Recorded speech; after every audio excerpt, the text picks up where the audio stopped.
মালয়েশিয়ায় জনশক্তি রপ্তানির জন্য সময় বাড়ানোর আবেদন করা হয়েছে বলে জানিয়েছেন প্রবাসী কল্যাণ প্রতিমন্ত্রী শফিকুর রহমান চৌধুরী।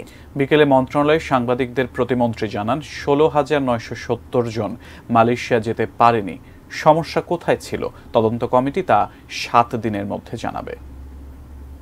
যাইতে পারে নাই যারা এই সমস্ত ব্যাপারে আমি গতকালকেও বলেছি, আমরা একটা তদন্ত কমিটি করেছি।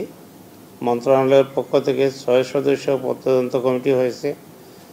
সেই তদন্ত কমিটি ৭ দিনের ভিতরে রিপোর্ট দিবে এবং তাদের সুপারিশ দিবে, এবং আমি বিশ্বাস করি যারা এইটার জন্য দায়ী হবে তাদের বিরুদ্ধে আমরা শাস্তিমূলক ব্যবস্থা গ্রহণ করব।